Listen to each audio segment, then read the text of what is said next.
começar com essa pontão de interrogação. Alguém sabe a fórmula do lucro?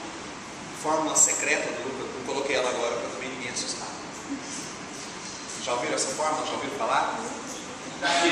Oi? Vou falar ela para vocês hoje, prometo. Vim trazer um segredaço para vocês. Isso é uma coisa que a gente aprende em administração financeira.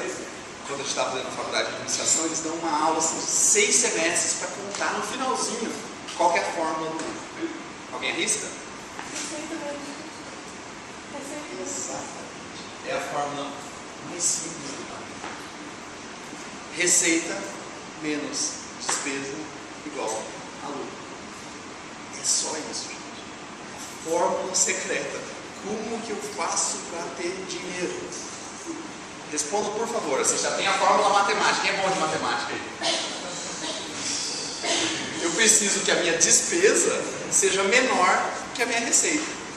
Para eu fazer isso, eu tenho 3 saídas. Quais são as minhas 3 saídas aqui? Para sobrar mais, para o meu L ser maior lá no final, para eu ter mais lucro. O que eu posso fazer matematicamente? Ou eu aumento minha receita, ou eu diminuo minha despesa, ou eu faço as duas coisas. Certo? Esses são os 3 caminhos. Tudo que eu vou falar para vocês de agora para frente vão ser detalhes em cima dessa ideia aqui. Se eu aumentar minha receita, sobra mais lucro no final. Se eu diminuir minha despesa, sobra mais lucro no final. Se eu fizer as duas coisas, melhor ainda. Tá? Para algumas pessoas vai ser mais fácil aumentar a receita. Para algumas pessoas vai ser mais fácil cortar as despesas. E alguns sortudos vão conseguir também fazer essas duas coisas. Então, as dicas que eu vou passar hoje para vocês vão ser todas baseadas nessa fórmula secreta. Viu, Tony? Falei para contar. Tá? E aí eu tentei fazer isso para vocês, sobre como que a gente vai trabalhar nessas 3 estratégias aí, em 6 pontos. Então a gente vai falar do 1, 2, 3, a gente faz a dinâmica, volta lá no coffee break, se ninguém levar os nossos salgadinhos e sucos refrigerantes ali. E aí a gente volta para falar do 4, 5 e 6. Então, a gente vai começar falando da importância de guardar dinheiro. Né? Então, por que tem que ter aquele L no final? Por que eu quero que aquele L aumente no final? Eu quero falar um pouco de guardar dinheiro. Vamos falar um pouco de como ganhar dinheiro, de que forma que a gente pode aumentar ou complementar a nossa renda também. Como controlar as despesas. Nem sempre eu tenho a opção de aumentar minha renda, ou não consigo aumentar muito minha renda. Posso ir para o outro lado. Posso fazer uma estratégia de segurar, de controlar as minhas despesas também. Vamos bater bola nisso. Na nossa dinâmica, pessoal, vai ser no meio entre o item 3 e 4, eu vou passar um formulário para vocês, que é uma visão. Pô, eu não estou vendo o Maurício, não estou vendo o Hélio. Então, eu vou falar. Hoje está de férias. Oi? Hoje está de férias. Então eu vou falar da contabilidade aqui. Beleza? Na verdade, gente, é que eu vou passar uma visão para vocês um pouquinho diferente da contabilidade. Quando a gente fala de contabilidade de empresa, a gente também pode trazer aquilo para a vida pessoal. Mas a contabilidade da empresa, ela não é exatamente igual à nossa contabilidade pessoal. O jeito que a gente toma decisão na nossa vida pessoal não é do mesmo jeito que a empresa toma decisão. Apesar da empresa usar a mesma fórmula que a gente, receita menos despesa igual a lucro, é isso aí. Né? Mas as coisas que a gente compra, as coisas que a gente quer atingir como pessoa física são diferentes das coisas que a empresa quer atingir. Então eu vou passar um formulário que vai meio que desrespeitar umas regrinhas da contabilidade, mas que vai servir pra caramba para a vida pessoal. Então essa vai ser a nossa dinâmica. Aí a gente volta no item 4, eu quero falar de juros compostos, e eu quero falar do que às vezes é chamado da mágica dos juros compostos, que quando está do nosso lado é uma maravilha, agora quando está contra a gente é a desgraça de muita gente. Eu quero trazer esse assunto para vocês. Prometo que não vai ter muita matemática não. No número 5, alguns erros comuns. Essa é aquela parte que eu falei dos conselhos. São algumas coisas que a gente acaba fazendo, que às vezes parecem a coisa certa a fazer, ou às vezes não parece a coisa certa, mas a gente faz do mesmo jeito, que é um caminho mais fácil. Então eu quero bater em cima desses erros que acontecem. E por último, como administrar o dinheiro. Eu falo de como administrador, eu não podia deixar de falar essa parte. Né? Administrar vai incluir a gente fazer desenvolvimento de um plano. Então eu quero dar algumas dicas para a gente fazer plano financeiro, e essa nossa dinâmica vai ser muito legal para isso. Beleza?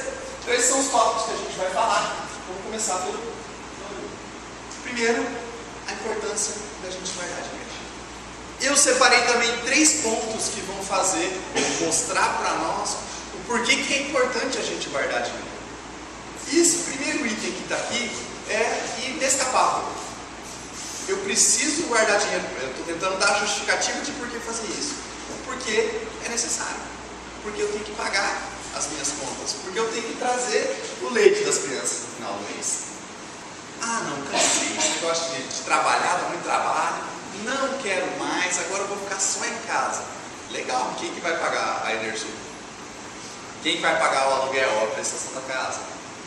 Quem que vai comprar no supermercado?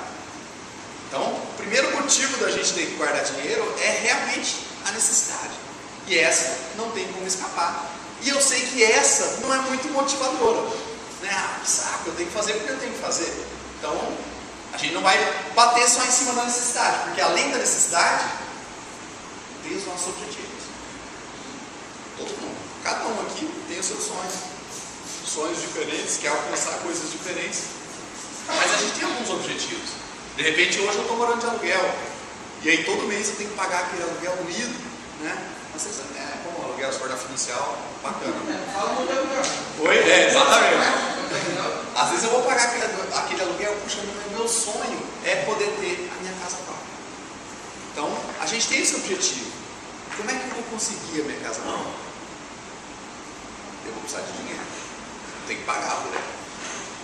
Nem que eu vou fazer um super mega financiamento da minha casa, minha vida, eu vou ter que ter dinheiro. Então, tá aí, de repente, não é só a necessidade que vai fazer você guardar dinheiro, pode ser um objetivo também.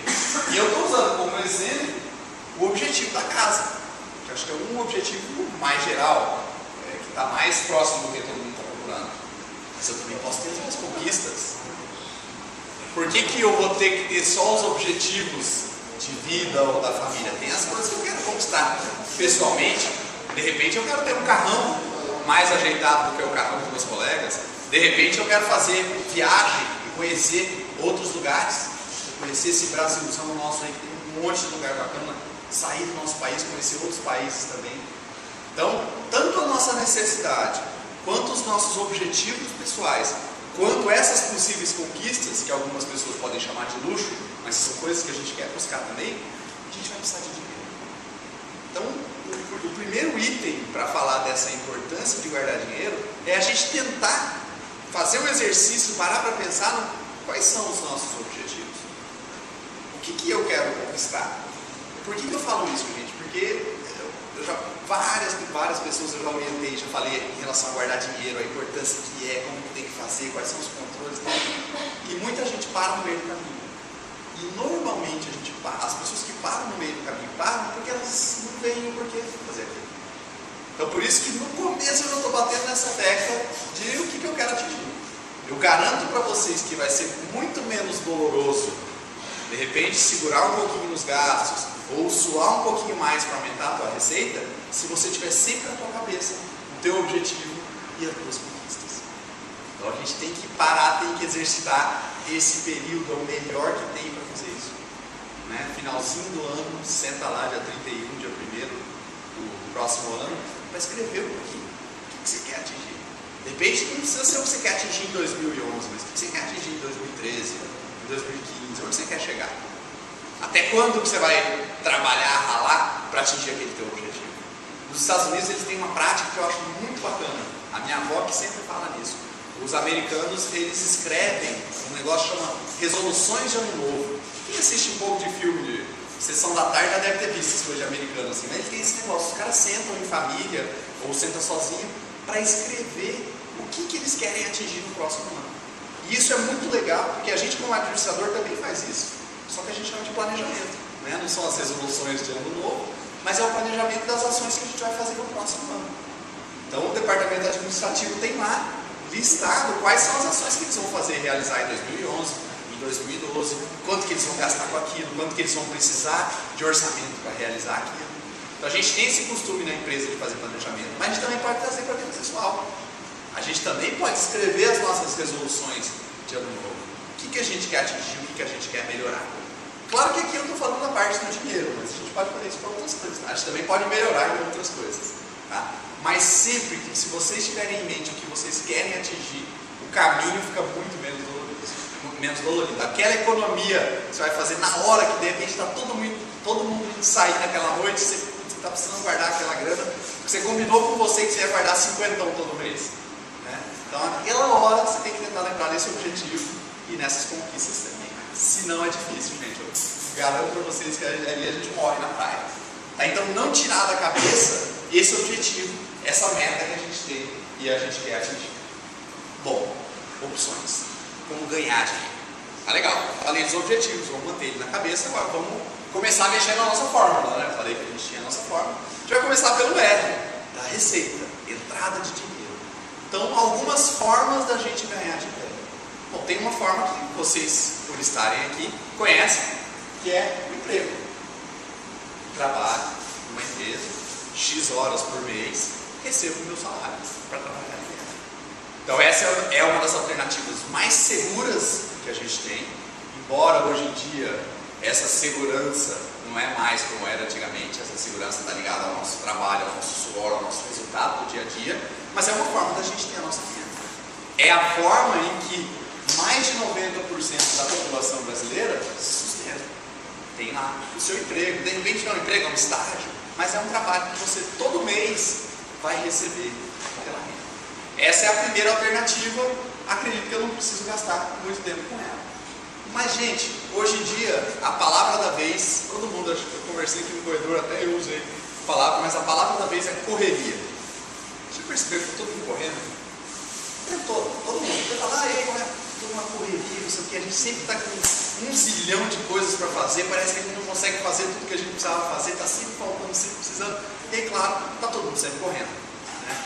Mas porque hoje a gente, o ser humano social brasileiro, ele tem muito mais atividades do que só o emprego. Quando eu falo atividades, não precisa ser só de renda, mas a gente está envolvido em muita coisa. A gente faz muita coisa ao mesmo tempo. A gente, de repente, participa do grupo da igreja no final de semana, ou de repente a gente vai entregar sopa para o pessoal necessitado na rua no dia de semana, ou a gente participa de uma comunidade do Orkut de discussão de algum assunto que a gente entende. Então a gente faz muita coisa. Então eu não quero me prender a falar só do emprego, que é uma alternativa. Também não quero falar para todo mundo dar pedir aumento, senão o pessoal vai falar nunca mais contrato que a gente fazer palestra. Né? Mas o emprego é um canal da gente ter renda. Outro canal é a gente fazer bico.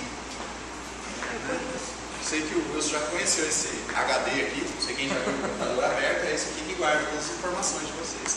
Eu coloquei esse HD aí porque eu, durante a minha faculdade, tudo que eu fiz de sair, de bagunça com os amigos e até de comprar livro, eu comprei por causa desse bichinho aqui. Não especificamente o HD, mas o que tem dentro dele, porque as pessoas têm muita dificuldade com formatar computador. E eu, como sempre gostei muito de informática, desde moleque mexi com isso, o meu trabalho era o quê? Era pegar computador de pessoa física, ou às vezes até de empresa, levar para casa num dia, apagar tudo que tem no computador, formatar, instalar um Windows pirata, novinho, legalzinho, e botar os arquivos de volta para a pessoa e devolvo no outro dia. Teve época que isso valia R$40, que era o comecinho da faculdade, mas no final da faculdade já valia quase R$100. Então, de repente, se eu pegasse 3, 4, 5 computadores naquele mês, era mais que o meu salário. No começo da faculdade, meu salário na Enersul era R$80, que era meio salário mínimo, porque eu trabalhava meio período lá dentro. Então, se eu pegasse 2 computadores para formatar, eu já batia o meu salário naquele mês. E por que eu fazia esse bico, pessoal? Porque era uma coisa que pouquíssima gente sabia fazer, e eu sabia fazer aquilo muito rápido. Fazia aquilo todos os dias. De vez em quando, ainda faço até hoje, confesso para vocês. Ali no meu carro tem uma pastinha, uma menina que eu já formato o computador faz um tempão, e ela está com problema de novo. Aí ela lembra, o Kennedy, vou ligar para ele, hoje já está 140 por Então, assim, esses bicos são bacanas por quê? Porque você ajuda bastante a outra pessoa, ela te remunera porque vale a pena fazer aquilo para ela, e para você é a coisa mais fácil. Gente, formatar o computador para mim é a coisa mais fácil do mundo. É que nem sentar no coffee break e comer chipa e pão de queijo ali, é fazer uma formação do computador. Então eu sei que tem muita gente aqui que sabe fazer muita coisa, que não é só o que a gente faz no trabalho no dia a dia. E de repente aquilo que vocês sabem fazer serve muito para alguém, e para você é fácil de executar também. Então a gente pode procurar como alternativa algum desses bicos. Nesse caso, de prestação de serviço. A gente pode prestar serviço para as outras pessoas com as coisas que a gente sabe fazer. E isso não tem horário fixo para acontecer. Né? Isso aqui pode acontecer no período da noite. As minhas formatações O computador dava um jeito de chegar em mim durante o dia, chegava, saía da Enersul, chegava em casa, tinha um espacinho, uma tomada, ligava, colocava o monitor, formatava tudo, já tinha os CDs todos prontos, e fazia isso no horário alternativo. Uma super fonte de renda. Ela tem um problema muito grande, ela não é nada garantida, né? Período de férias, todo mundo viajava, acabava a minha renda. Então não dá para contar como a gente conta o salário, é diferente, mas é uma alternativa de complementação de renda. Então se de repente tem alguma coisa que vocês sabem fazer melhor que os outros, corre atrás, porque isso pode te dar uma complementação bem legal de renda sem atrapalhar em nada no dia a dia de trabalho. Terceiro, vendas, né? Todo mundo já viu. Às vezes, eu lembro na época que não podia lá no financiário, mas não sei se pode. Acho que não podia no prédio, né? Bom, de qualquer forma, eu lembro que alguns lugares podia, outros lugares não podia. Mas é fazer venda de produto. Eu coloquei lá o catálogo da Natura, que eu sei que para as mulheres é bem presente, né? A gente tem sempre um pedidinho da Natura, né, aventado ali. E é isso mesmo. E essas moças que vendem esses produtos, seja Natura, Avon e várias outras opções que existem aí, também tiram isso como renda adicional. De repente aproveitam, faz isso no horário do almoço, né, conversando com as pessoas, final de semana e tal, e sai fazendo os pedidos. E aí tem a sua comissãozinha que vai ganhar por ter encomendado aqueles pedidos. Essa é uma alternativa legal. Eu coloquei esses brigadeiros aqui, porque quem estuda na Uniderp com certeza conhece o cara do brigadeiro. O cara do brigadeiro está se formando e está desesperado. Porque a maior fonte de renda desse cara são os brigadeiros que ele vende na hora do intervalo da Uniderp. Também não pode, mas ele dá o jeito dele. E o cara do brigadeiro, o cara é tão fera. Quem sabe o nome dele? Então você lembrar o nome dele. Não sei se é Otávio, não é Otávio. Bom, qual foi? Nós temos a moça do brigadeiro. Então o cara do brigadeiro, o cara fez um negócio tão organizado, ele viu tanto potencial que agora ele tem funcionário. Então ele chega, ele sai com um negócio desse tamanho assim, aí ele para, já está os funcionários todos esperando, só não está de uniforme, mas está todo mundo esperando ele. Aí ele entrega a caixona de brigadeiro para cada um vai para a tua sala. Vai conversando, deu um intervalo, esses caras levantam, sai, todo mundo na mulher pede a lista, né? Quero a lista, quero assinar a lista, assinar. Esses caras também, mas eles querem assinar a lista para poder vender brigadeiro. Aí o cara sai no intervalo e vai sala por sala. Bombom.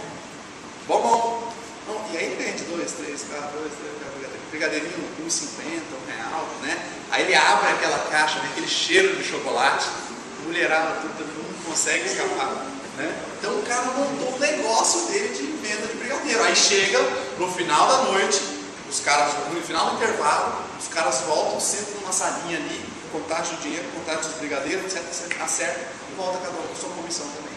E o cara, como o bolo maior que montou esse negócio dele aí. Então a gente também pode fazer essas vendas, né? Às vezes tem alguns produtos, quem conhece, quem gosta, entende de cosmético e tal, pode correr atrás. E é uma forma da gente também complementar a nossa renda. É um pouquinho diferente do exemplo anterior do bico, porque o bico é a gente prestar um serviço. A venda é a gente ter um jeito de pegar um produto pronto e conseguir chegar no máximo número de pessoas. A gente não precisa fazer isso em escala industrial, não precisa fazer isso como se fosse uma empresa fazendo, mas é uma forma bacana da gente complementar a renda. Esse moço dos bombons era a mãe dele que fabricava os bombons, deixava tudo pronto, me dava um pouquinho antes das 7 para ele sair com a carga pronta. A mão dele já estava mais parecido com o negócio, né? Aquele lá já era mais empreendedor. Mas a gente vender também é uma forma da gente complementar, tentar aumentar o tamanho do nosso R. E terceiro, tem o tal do empreendedorismo, que é uma palavra super presente aqui na associação comercial, tem essa palavrinha escrita tudo quanto é lado. Quem já foi no Sebrae sabe que é empreendedorismo para tudo quanto é lado também, né? Então a gente pode, como outra alternativa, abrir uma empresa. Nesse caso eu não abri uma empresa de formatar computador, mas eu também gostava muito de computadores de internet, e eu via que as empresas que produziam sites para as outras empresas aqui em Campo Grande eram muito fracas, né? Até no primeiro site que a gente fez com o financiário, a gente brigava com o pessoal, não fazia direito e tal. Eu falei, alguém tem que fazer esse negócio direito. E aí tinha um sócio, que era um amigo da época de colégio, que manjava de computação e tal, de vendas, o cara era péssimo, mas o cara era um cara técnico muito bom. Beleza, perguntei com ele, falei, deixa que eu faço comercial, você cuida da parte de produção dos sites. E isso lá para trás a gente abriu a empresa, rapidamente a empresa começou a dar certo. Cuidado, que dar certo não significa ganhar dinheiro, pessoal. Quando a gente fala que a empresa dá certo se você conseguiu fazer a segunda venda. A primeira até não é tão difícil, agora a segunda venda é complicadíssima.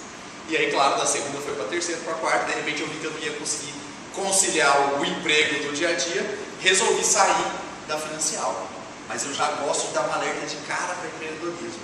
A gente fala assim, pô, legal que ele saiu, está ganhando rios de dinheiro para a empresa. Gente, ralei muito tempo, falei para vocês que eu estou completando 5 anos de empresa, e esse é o primeiro ano que eu vou dar um sorriso com o dinheiro que eu vou ganhar da empresa. Agora está ganhando muito dinheiro. Oi? Agora está ganhando muito dinheiro, tá? Agora não, Marlon, mas 2011. Não, vou falar para vocês com sinceridade. Durante os 4 primeiros anos da empresa, a conta assim, empatadíssima, porque a gente tem que fazer muito investimento, acontece um monte de coisa que a gente não espera, sai o funcionário e aí vem uma despesa grande que você não estava esperando. E empresa pequena, né, só o acerto já faz a diferença, acaba com a grana que tem.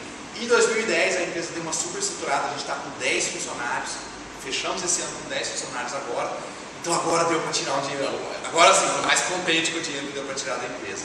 Mas gente, eu estou falando de uma coisa que demora 5 anos para dar resultado. Então eu gosto muito de alertar isso, e eu sei que o Sebrae fala isso, mas eles não conseguem despertar isso. Normalmente as empresas que são abertas no Sebrae também morrem nos seus 5 primeiros anos, ou quase 1/3 das empresas morrem no primeiro ano. Não consegue fechar um ano de empresa. Não planeja fluxo de caixa, a hora que vê as contas já estão maior que a receita e acabou.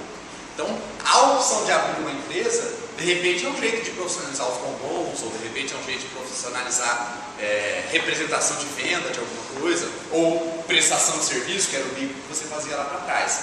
Mas tem que tomar muito cuidado, porque tem um risco. É muito difícil trabalhar com a ideia da sua renda não ser fixa. Isso foi algo que eu tive que me acostumar pra caramba, né? Eu tive uma opção que, como eu estava dando aula, eu ainda consegui manter uma renda fixa. Então eu conseguia pagar o dia a dia com o dinheiro que eu ganhava das aulas. Mas de sair do salário da Financial ali, ter que depender de venda de site, foi bravo na época. Então o empreendedorismo é uma outra forma da gente conseguir complementar a nossa renda.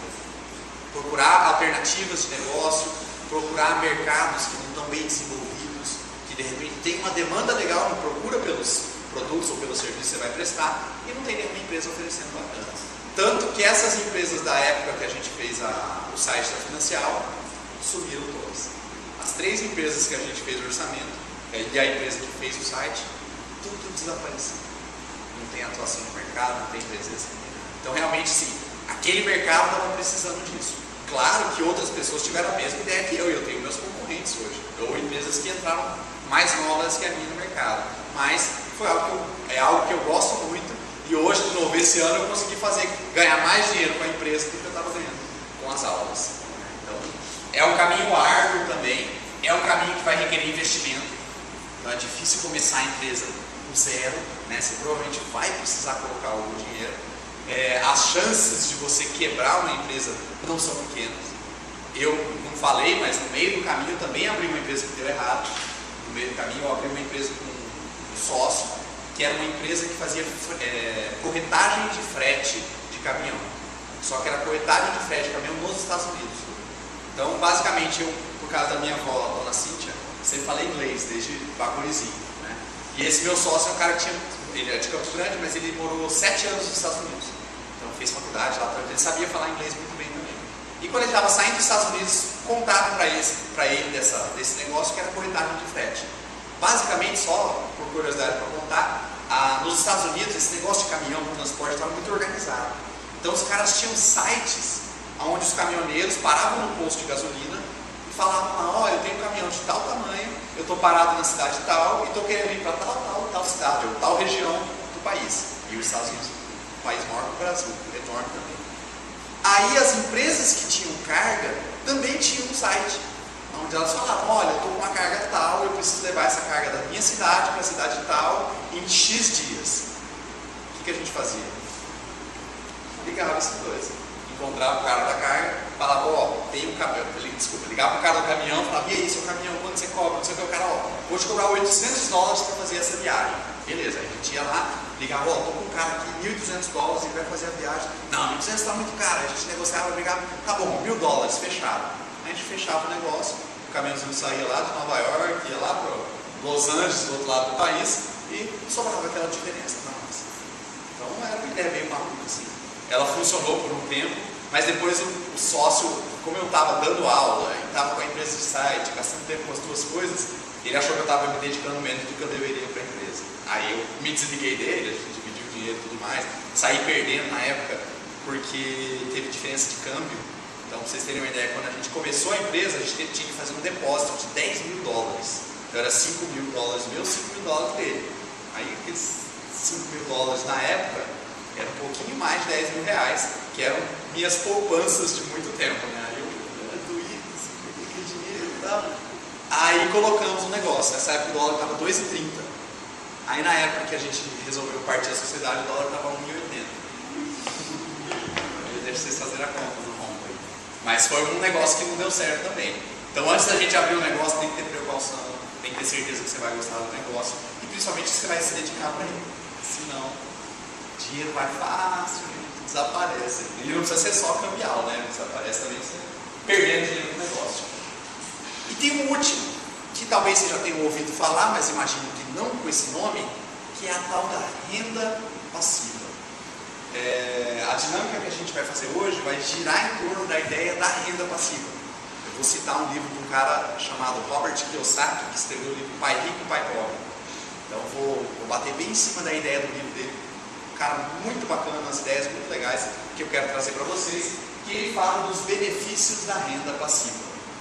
E aí provavelmente quem está no setor de aluguel no dia a dia vai entender por que tem alguns clientes que tem aquele mundaréu de imóvel para alugar com aquela renda entrando todo mês, né? E o único trabalho que eles têm nesse mês é dar uma ligadinha para o Cleverson para ver se a PC está tudo certinho, né? Se o dinheiro vai entrar na conta. Então assim, esse é uma alternativa que eu quero falar para vocês. A escala, o tamanho desse negócio pode ser diferente, mas que funciona muito legal também. Então não vou falar agora, vou deixar para a nossa dinâmica da renda passiva. Bom, falamos um pouquinho das alternativas do R da nossa fórmula, mas a gente tem que, e também por outro lado, falar das alternativas da D, das despesas. Então falamos um pouquinho de aumentar, agora vamos falar um pouquinho de cortar. Essa é a hora que todo mundo sempre adora, a gente cortar, gastar menos, né? É uma maravilha. Gente, como controlar suas despesas? Existem um monte de ferramentas, sites na internet, etc, que a gente pode usar. Tem programas de computador, tem um programa que chama Microsoft Money, dinheiro, né? Bem legal para controlar as despesas, é facinho, tudo mais, tudo mais. Mas eu não quero começar falando da alternativa ultra mega digital, porque eu sou bastante digital no meu dia a dia, então para mim a solução natural é um programa, um site e tal. Mas não precisa ser nada complexo desse tipo. O controle das nossas despesas, ainda não estou falando de cortar, estou falando de controle de informação. Pode ser feito num caderninho, né? Para as moças aí que carregam bolsa, pode ser mais uma coisa, né? A bolsa já está cheia de coisa, bota mais um bloquinho, né? Um caderninho pequenininho, assim, para você anotar os gastos que você faz. Então, essa iniciativa é muito legal. Eu tenho esse costume. Desde 2002, para ser mais exato, eu faço o controle das minhas despesas. Lá em 2002, eu usava o caderninho. Depois de um tempo, com esses celulares mais invocados, eu comecei a fazer as minhas anotações no celular. E a anotação é o quê? É só dizer, dia tal, dia 18, gastei lá, coffee break, R$5. Sei lá, se tivesse comprado um cafezinho ali. Então, cada despesa que você fizer, você vai fazer um registro no teu caderninho. Tá? O caderninho é muito bom porque ele é prático. O caderninho ou o celular, para quem também tem um celular mais invocado aqui, que hoje o celular invocado está para todo mundo aí, né? Anota a despesa ali no teu celular. Não é o celular que vai fazer a conta de quanto você está gastando, muito menos o caderninho. Mas eles são um local para você não esquecer de anotar as suas despesas. E aí, gente, eu também converso com muita gente que faz esse tipo de controle e tem gente que cai num erro. Tem gente que fala o seguinte, eu vou anotar as coisas, etc. Aí vai lá no negócio, compra um negócio, 80 centavos. Aí não anota. 80 centavos não é nada. Gente, de 80 em 80 centavos. Um exemplo que eu uso sempre é o pessoal que fuma, né? Aí o máximo de cigarro ele não anota. Você não vai fazer diferença assim, normalmente é o que está dando maior impacto nos gastos, né? Então a gente tem que tomar cuidado para realmente anotar tudo. Não deixar passar nada. E isso acaba virando uma rotina. Eu sei que deve estar parecendo a coisa mais chata do mundo, ainda mais faltando uma semana para o Natal. Mas é um hábito muito bacana E quando você começa a aproveitar desse hábito, aí você começa a coletar o resultado. Então, depois de 1, 2 meses fazendo, que você vai começar a ver a diferença que dá. Então eu vou ter que pedir que vocês acreditarem em mim.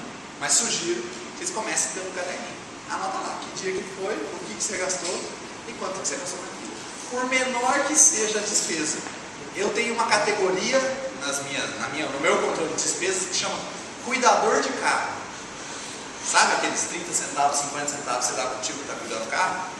Não se dá 30 centavos, o cara fica bravo, mas até aquele valorzinho eu anoto. E eu tenho registrado, se eu quiser, eu faço um gráfico desde 2002, quando eu gastei de cuidador de carro. Né? Não acho que vai ser tão representativo assim, mas está lá. E se fosse representativo, eu ia saber também. Então a gente tem que fazer um controle bem confiável dessas informações. Realmente anotar tudo. É tipo a agenda lá do departamento de aluguel. Né? Ligou, falou com o cliente, discutiu alguma coisa, decidiu, tem que registrar. Se der qualquer problema, a informação está lá. É a mesma coisa na hora de fazer o registro das informações e dos gastos, o registro dos gastos que você faz no dia a dia. Depois que você anotar tudo isso no teu caderninho, ou você anotar tudo isso no teu celular, você tem que organizar essa informação. E agora eu vou apelar para o digital, porque se for fazer na mão, dá um trabalho isso aqui, fazer essas continhas, assim, ainda mais porque você gasta bastante, né? Tem que anotar tudo aquilo, fazer conta na mão. Eu vou sugerir vocês montarem uma planilhazinha. Salva lá um arquivo no Excel, deixa no pendrive, deixa no e-mail, deixa no computador de casa, quem tiver. Mas uma planilha simples, sem dificuldade. A única fórmula que nós vamos usar nessa planilha é soma, só isso. Tá? E essa planilha tem que ter 4 colunas. A data que aconteceu aquela despesa, a descrição para você lembrar o que é, a categoria que ajuda a gente a organizar, eu já falo dela, e o valor. E aí um lembrete importante. Quando a gente faz o registro dos nossos gastos, a gente não pode esquecer de fazer o registro dos nossos ganhos. Tudo bem, quando você tem só o teu emprego, que a única fonte de renda é o salário, é fácil saber quanto você ganha. Agora, gente, quando você começa com esse negócio de bico, ou de abrir empresa, porque eu também estava com a empresa aberta, estava trabalhando, dando aula e estava formatando os computadorzinhos de vez em quando. Né? Então, você tem que fazer o registro também do quanto você ganha, não esqueçam disso. Não esqueça da melhor parte. Poxa, só vai anotar o lado ruim quando você gasta? Anota quanto ganha também. Quando forem anotar, pessoal, coloque um mês que você não lembrar. Tem lá o lanche que eu fiz, que eu peguei um período para trás, mês passado. Lanche que você fez na Uniderp, a ida que você foi lá no Atlântico nadar, o almoço que você fez, o cliente, cara, o aluguel que você pagou, a conta de Enersul que veio, tudo e qualquer gasto. Se eu jogar essa minha planilha para cima e para baixo, a gente vai achar o cuidador de carro, a gente vai achar salário, comissão de venda de site, aí a gente vai encontrar todas as receitas e as despesas que a gente tem. Por que aqui eu coloquei aquele campinho categoria?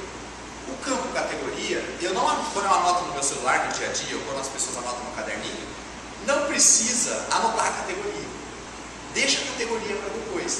Por quê? Porque a categoria é uma forma da gente organizar essas informações. Porque no final do mês, gente, eu não vou pegar e olhar, vamos dizer que durante um mês eu tenha feito 80 gastos. Eu não vou ficar olhando um por um daqueles gastos para saber quantos centavos eu gastei no cuidador de carro numa quarta-feira. A gente vai se preocupar com os totais. No final do mês, quanto que eu gastei de moradia, quanto que eu gastei de refeição, quanto que eu gastei de lazer, de lanche, quanto que eu gastei com compra de livro, quanto que eu gastei pagando a faculdade. Então vamos procurar agrupar esses gastos, porque senão ninguém consegue analisar nada. Não existe nenhum ser humano que vai olhar uma planilha com 80 itens e falar, eu estou gastando muito aqui. Não, a gente só consegue enxergar quando a gente agrupa. Deixa lá umas 10 categorias mais ou menos, que é uma divisão tranquilinha para você poder analisar. E aí eu vou falar um dos problemas que acontece com esse registro. Normalmente, com esse papo, isso que eu acabei de passar para vocês, as pessoas tomam a coragem e começam a anotar os gastos. Só que aí passa 1, 2, 3 meses, a pessoa enche o saco de anotar aquele negócio e não faz mais nada. Mas por que isso acontece, gente? Porque é chato anotar? Não, chato anotar já era desde o começo. Mas é porque a gente não vê benefício. Porque as pessoas esquecem de fazer a parte mais importante de todo esse trabalho que você teve, que é analisar os dados. Que é de repente fazer o gráfico de pizza para saber se está gastando tanto de carro, tanto de moradia, tanto de supermercado, tanto de lazer. E aí encontrar. Peguei essa pizza a título de exemplo aí.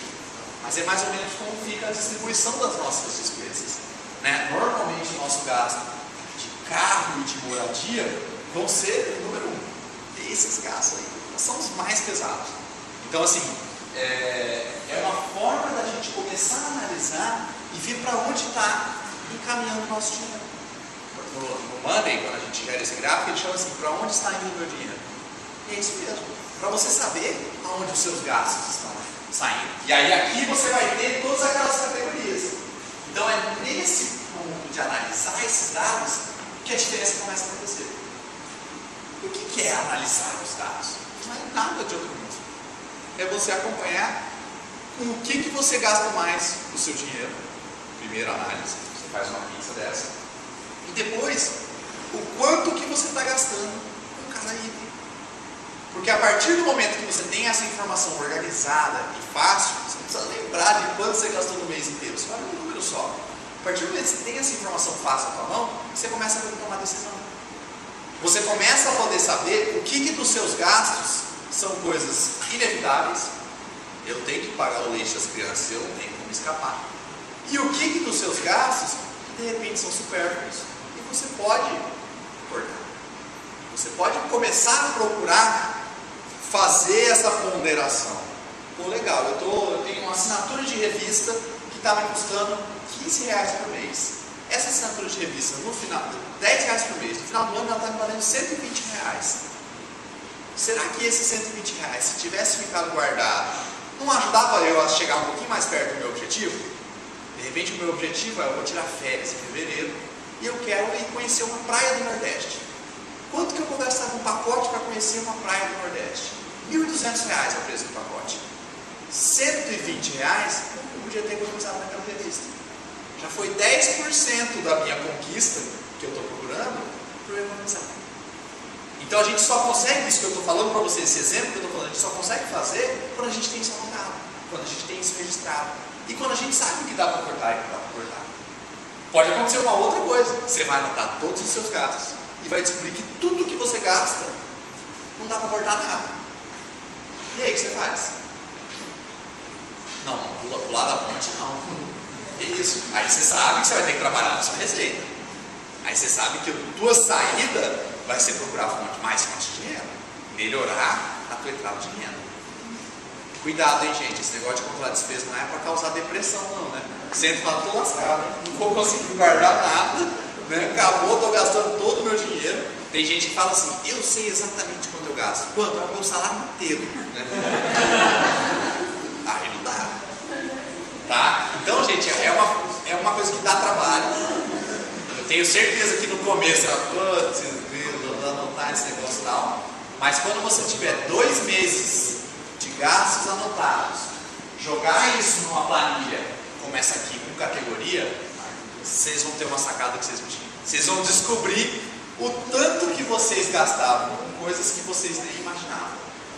Normalmente eu vejo as pessoas perceberem isso quando elas passam da fase moto para a fase carro. Gente, moto é uma economia enorme quando você compara com carro. Não recomendo moto não, porque é perigoso pra caramba também. Mas a diferença quando você sai do gasto de tudo na moto é mais barato. E não é mais barato metade. É 10 vezes mais barato.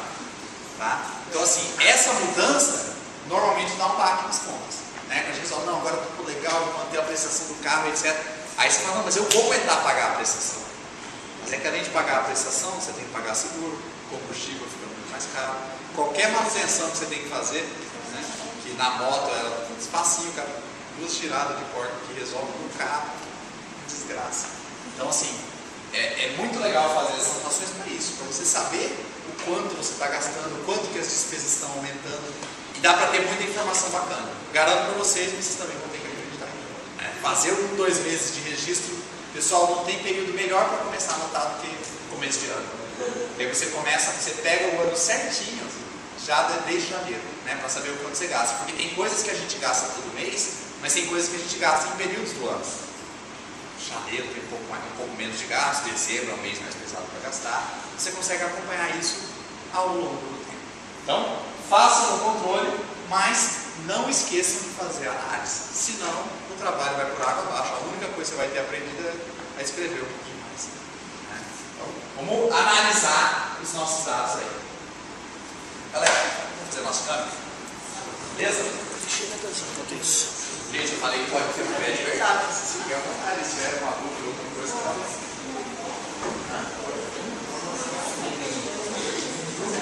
Pessoal, tá todo mundo canetado aí? Momento de procurar a caneta aí. Pessoal, deixa eu explicar para vocês.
Pessoal, deixa eu explicar para vocês, ó.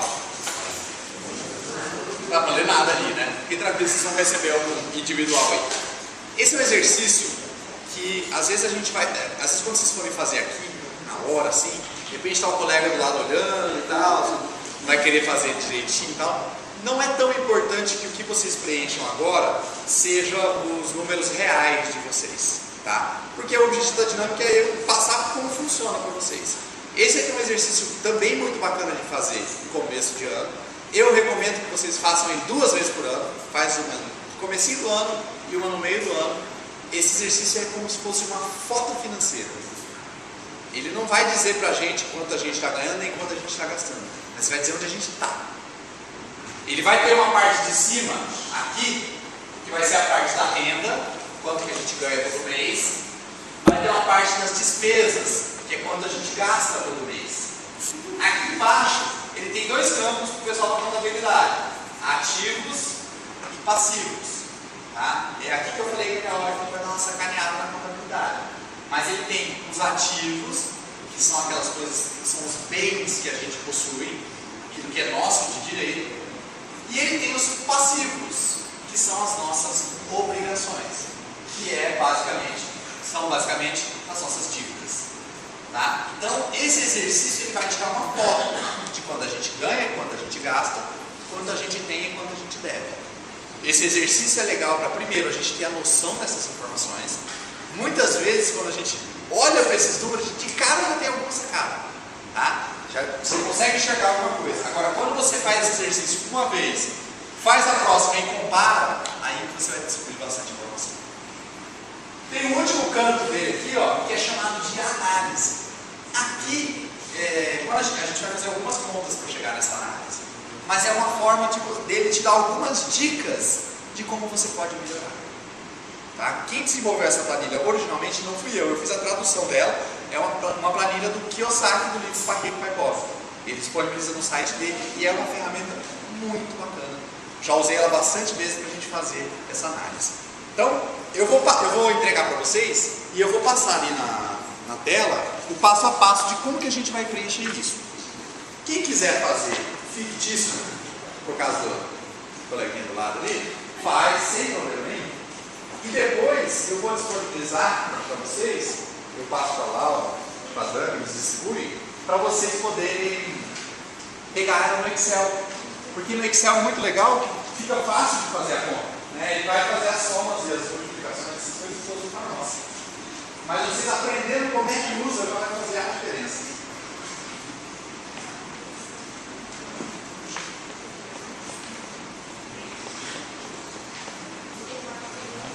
Depois, se vocês quiserem, pode pegar, vai sobrar umas cópias, para levar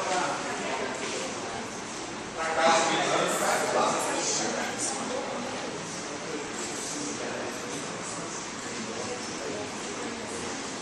Eu juro que eu vou explicar o palavreado aí, sabe?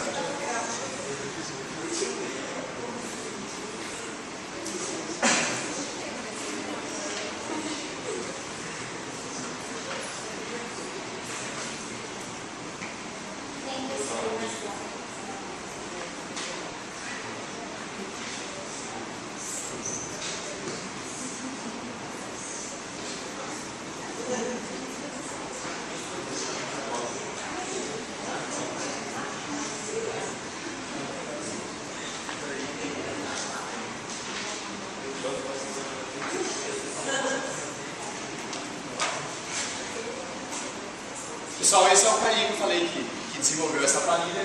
Essa é uma primeira recomendação de livro que eu queria fazer para vocês. Esse Pai Rico, Pai Pobre, se vocês olharem aqui, o subtítulo do livro é O que os ricos ensinam a seus filhos sobre dinheiro. Então, era isso que eu queria falar a respeito desse papel que eu passei para vocês. Ele não tem nada a ver com contabilidade de empresa.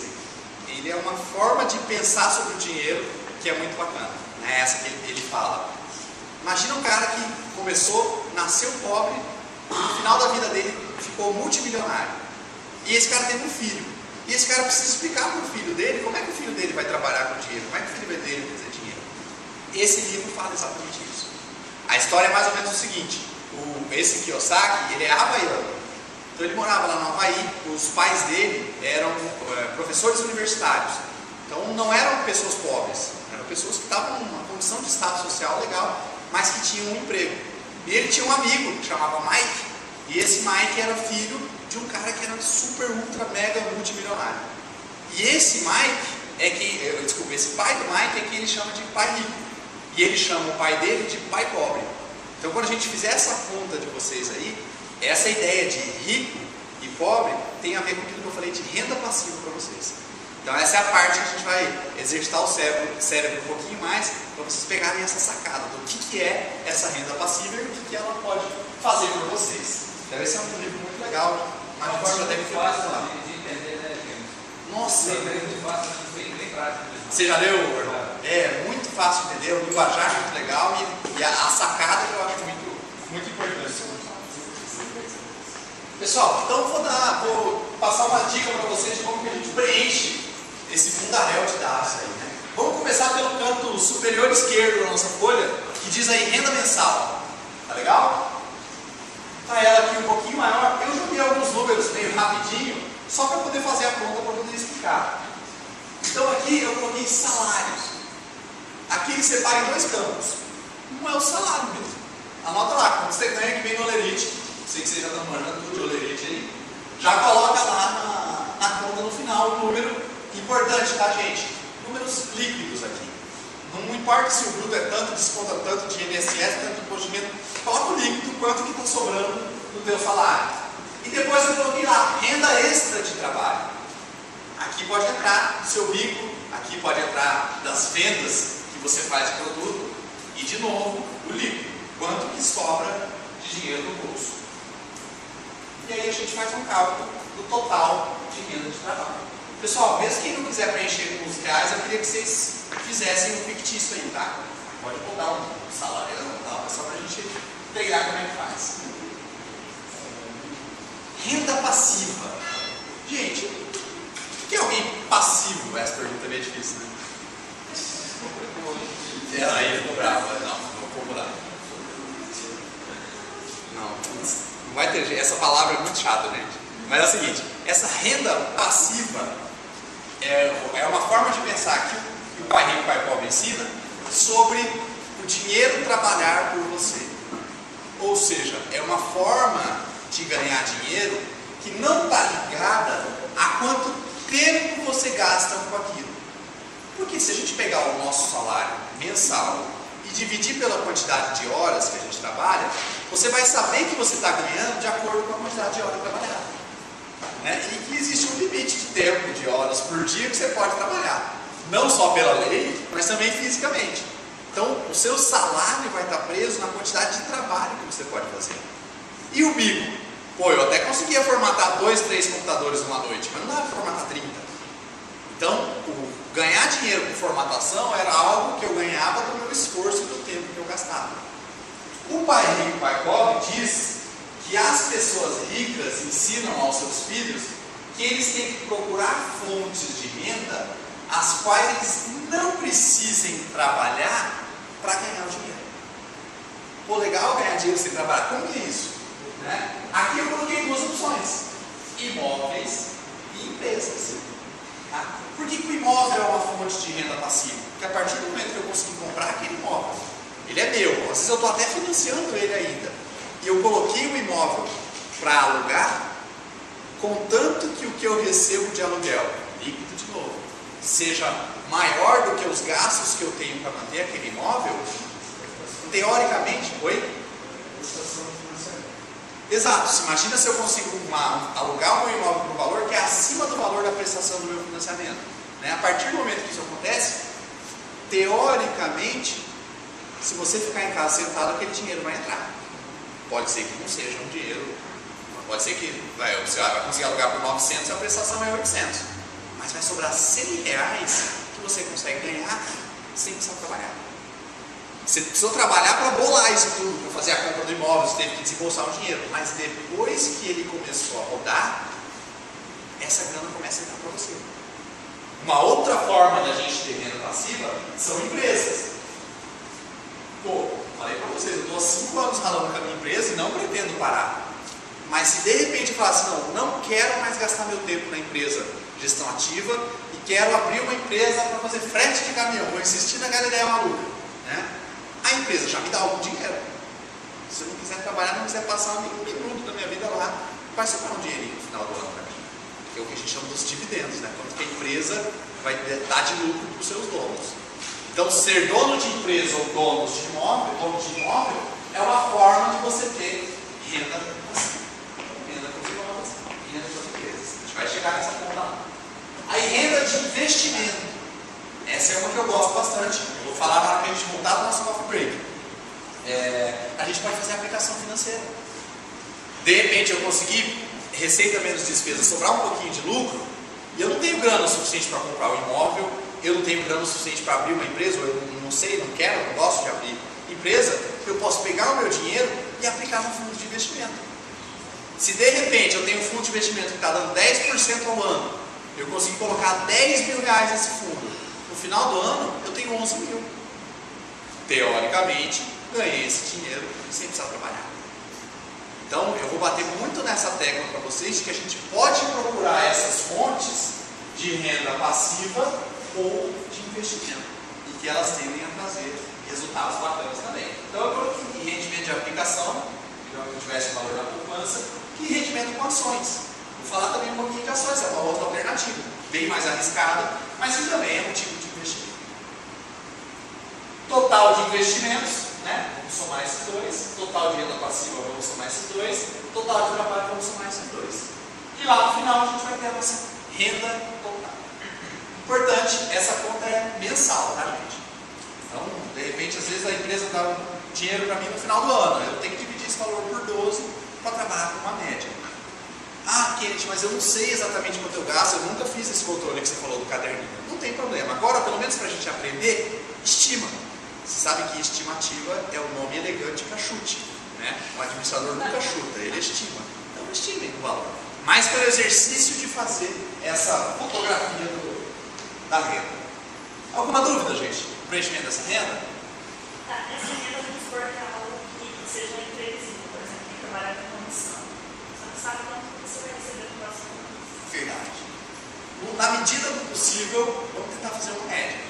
Tenta lembrar dos últimos 3 meses, dos últimos 6 meses e fazer uma média daquilo.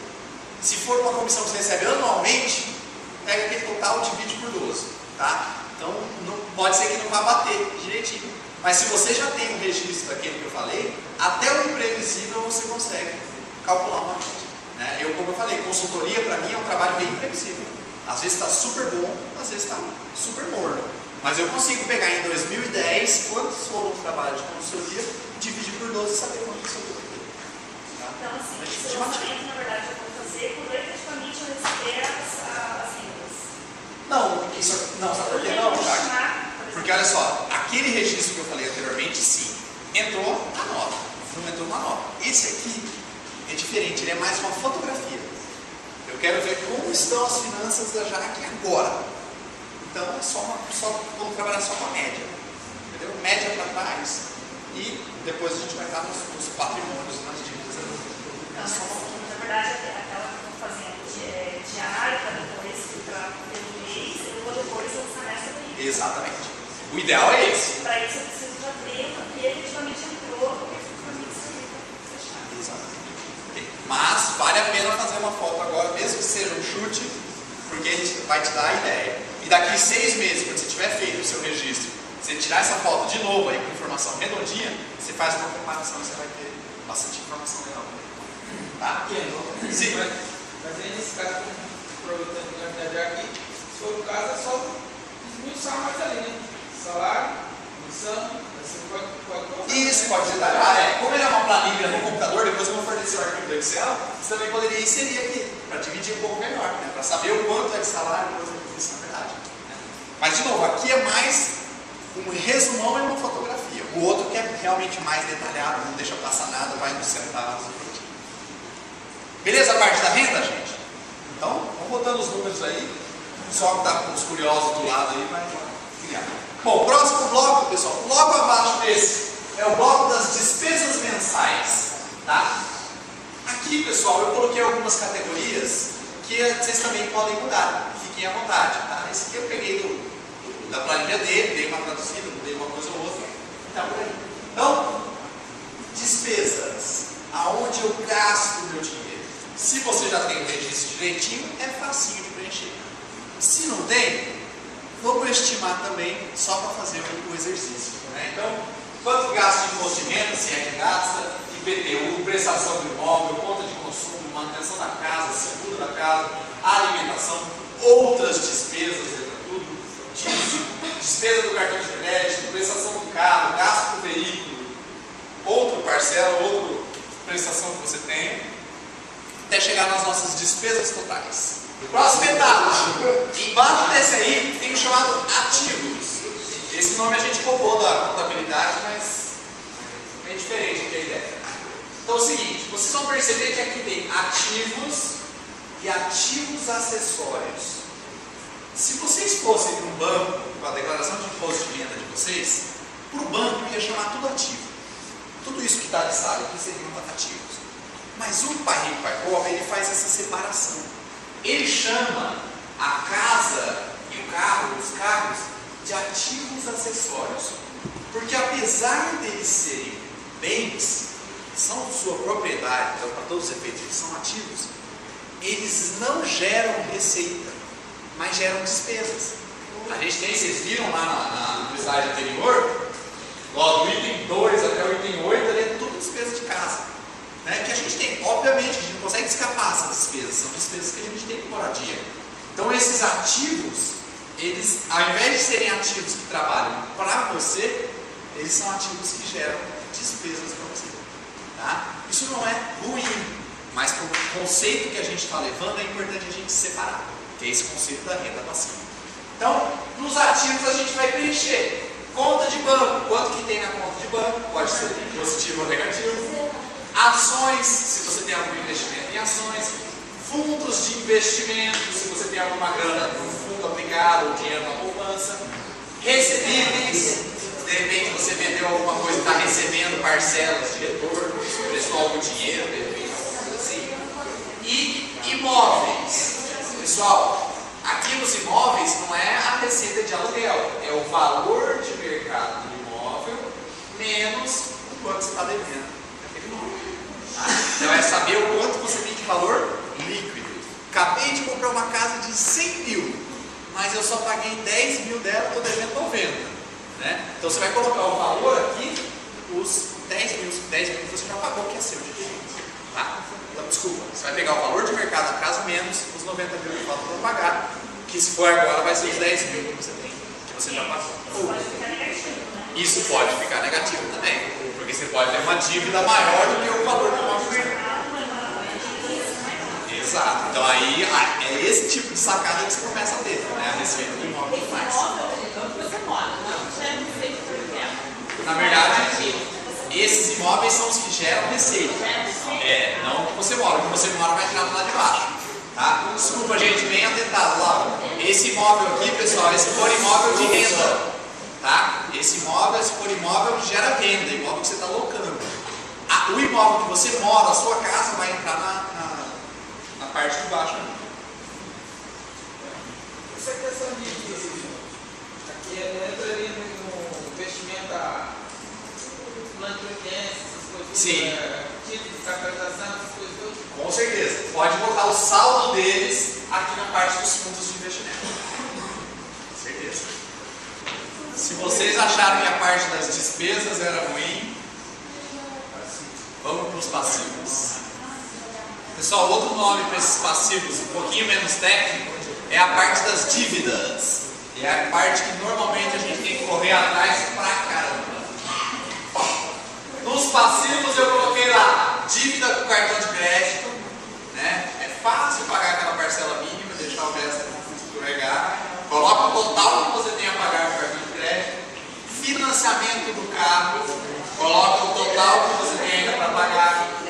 Dívidas escolares, se você fez algum tipo de financiamento na faculdade. Financiamento de imóvel, também coloca o saldo que ainda você tem a pagar. Dívidas pessoais, de repente uma graninha que você pegou emprestada. E alguma outra dívida que você tenha tido, calculando também o total. Pessoal, e aí o último bloco, que é o patrimônio. De novo, a gente vai fazer a separação do que é o patrimônio do banco, que é o normal, ativo total menos passivo total, e o que é o patrimônio do pai rico, que é a questão da renda passiva. Tá? Então o patrimônio do banco, vai lá na tua conta, pega ativos regulares do banco menos o passivo total. Faz a conta aí. Ativos regulares do banco menos passivo total.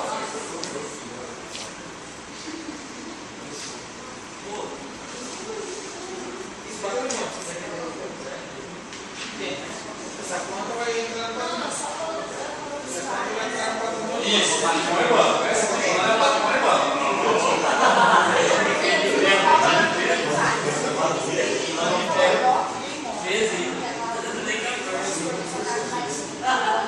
Aí, pessoal, de baixo, que é o patrimônio do pai rico, vocês vão pegar ativos do pai rico menos o passivo total de novo.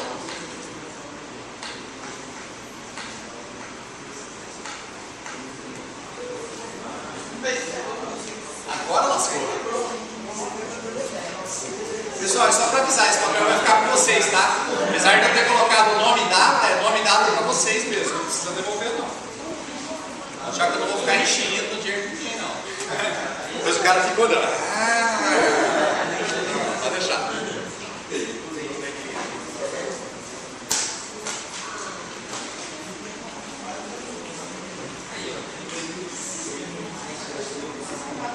Pessoal, tá dando trabalho para fazer, né?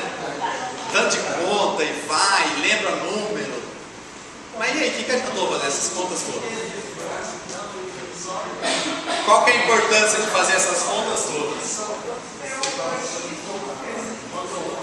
Agora que a gente vai começar a ver qual é a importância. Então, pessoal, o que eu queria mostrar para vocês,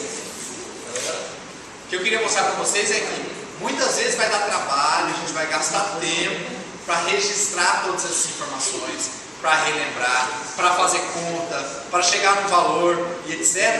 Mas se a gente não parar para analisar o que a gente acabou de fazer, foi só para gastar tinta de caneta. Tá? Então essa planilha é bacana porque ela tem uma parte de análise. Dando continuidade, já falamos no 1, 2, 3, agora a gente vai para o 4, 5, 6. Tá? Nesse item 4 eu queria falar de juros compostos. Eu vou poupar vocês da matemática, tá? Já fizemos matemática o suficiente pelo dia, né?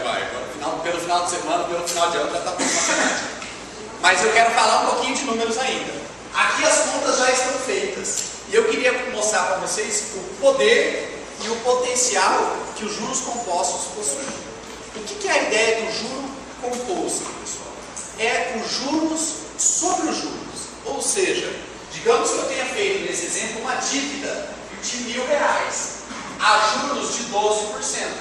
12% de 1.000 são R$120. Se eu fiz uma dívida a 12% de juros de R$1.000, no primeiro mês eu vou pagar 120, que é 12% de 1.000. No segundo mês eu vou pagar 120? Não.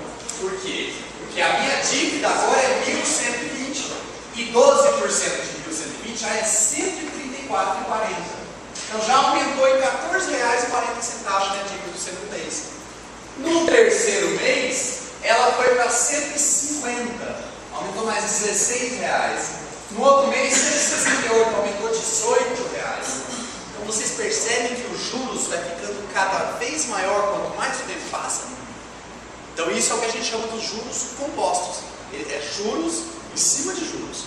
E quando a gente faz uma dívida de cartão de crédito, quando a gente faz um financiamento, qualquer dívida desse tipo, né? A não ser dívida de família. Quando é dívida de família, às vezes você combina que vai ser só 12% lá, de juros simples. Mas normalmente esses são os juros que são cobrados. E pessoal, olha como uma dívida de R$1.000 no mês de janeiro, eu coloquei um exemplo bem pesado, de 12% ao mês. Juros aí de cartão de crédito, juros de cheque especial, né? Desse dinheiro rápido que tem disponível, facinho no banco.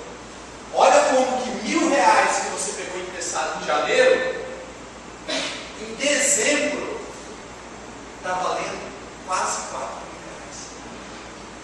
Dá a impressão que era só 12%, não era tão caro, R$120. Se você deixar uma dívida dessa acumular e não quitar, em um ano ela multiplicou por 4. Virou praticamente R$4.000 o tamanho da sua dívida.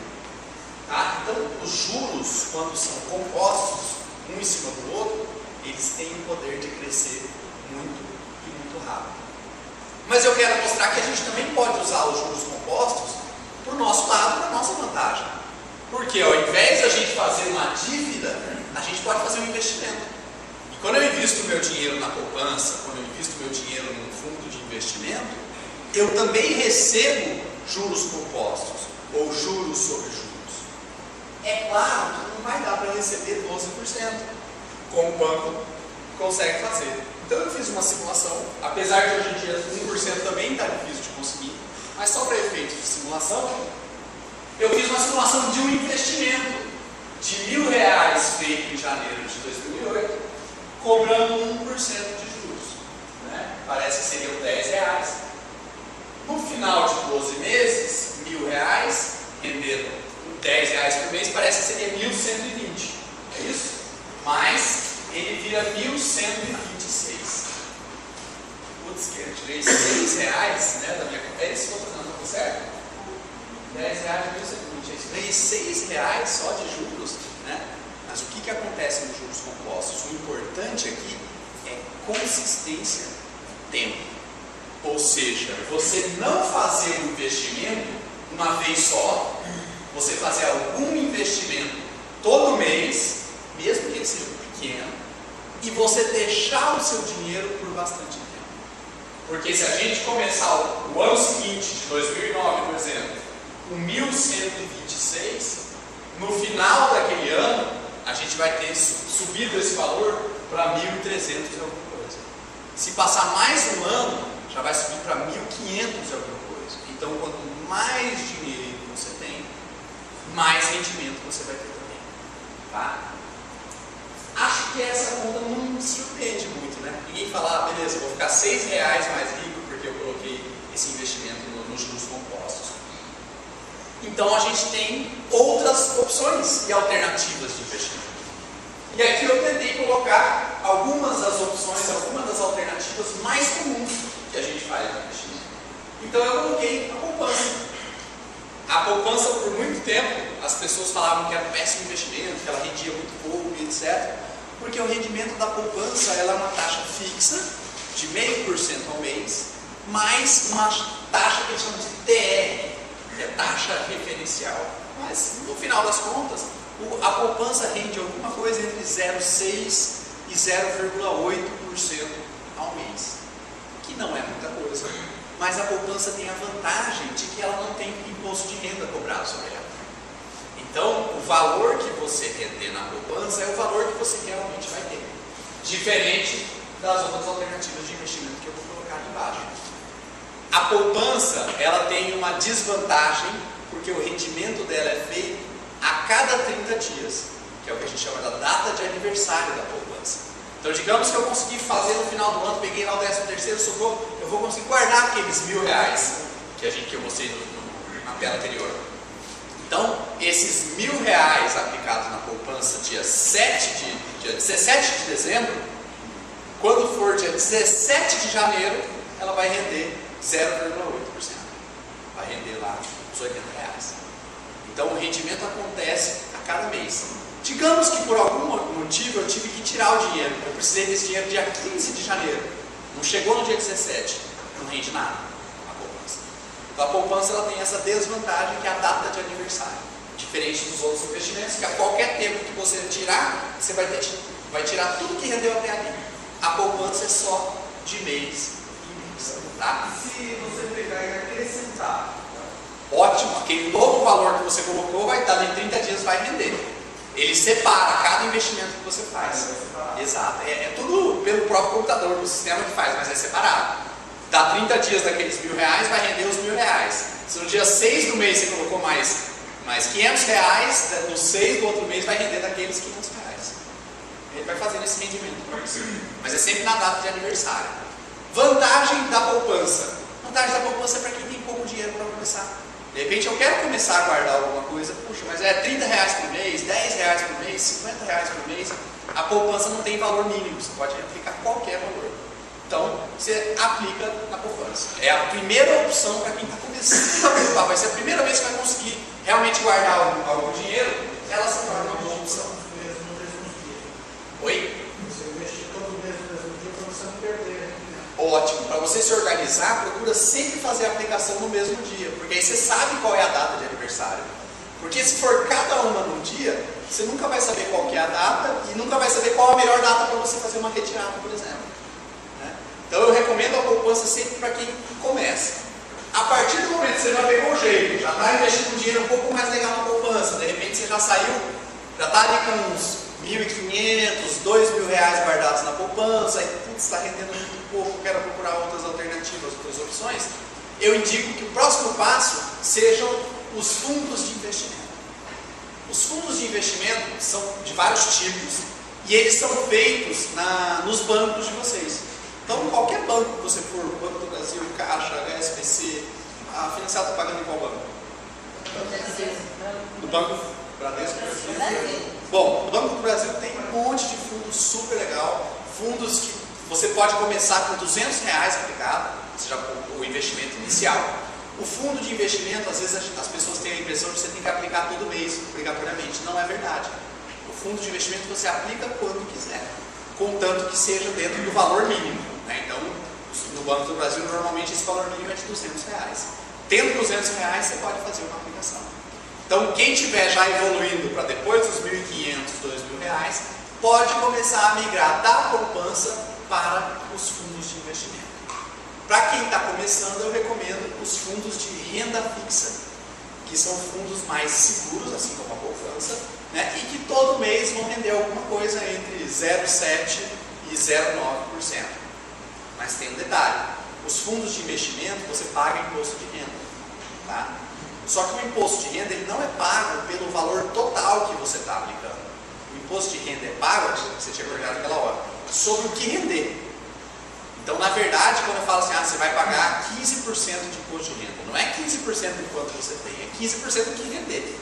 Tá? Então, é sempre importante fazer a conta do imposto de renda de acordo com o fundo que você vai aplicar.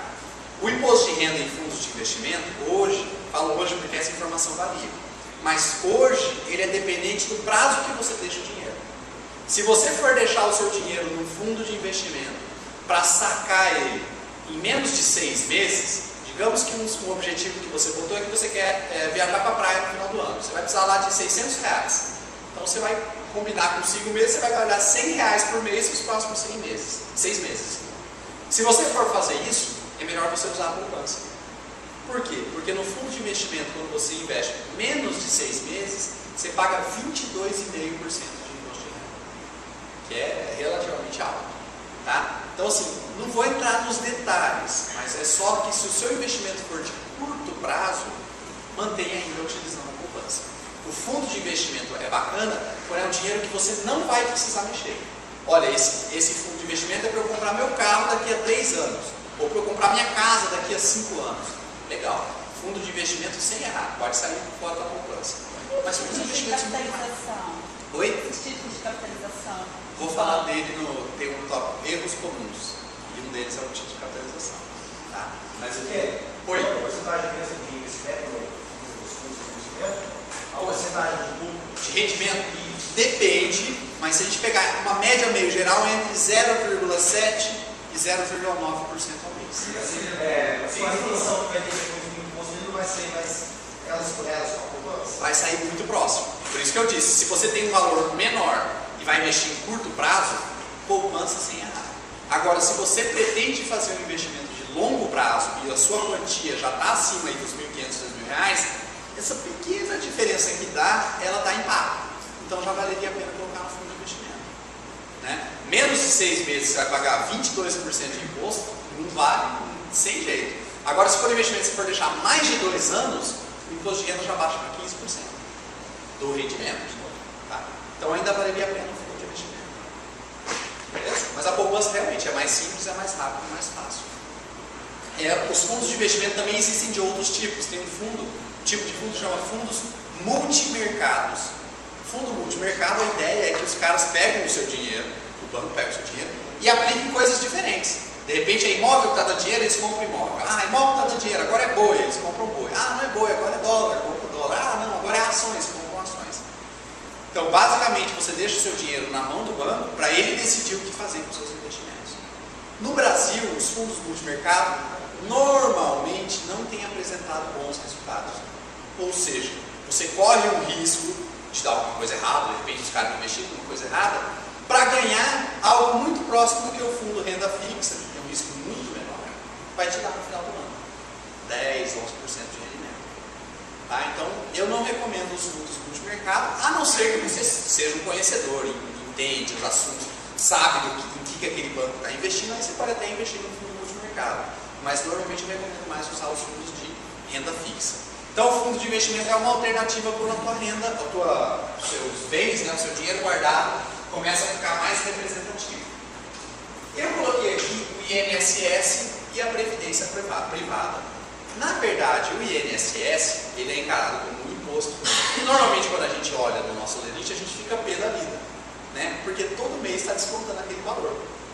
Mas isso é uma ferramenta que os economistas criaram, chamada de poupança forçada.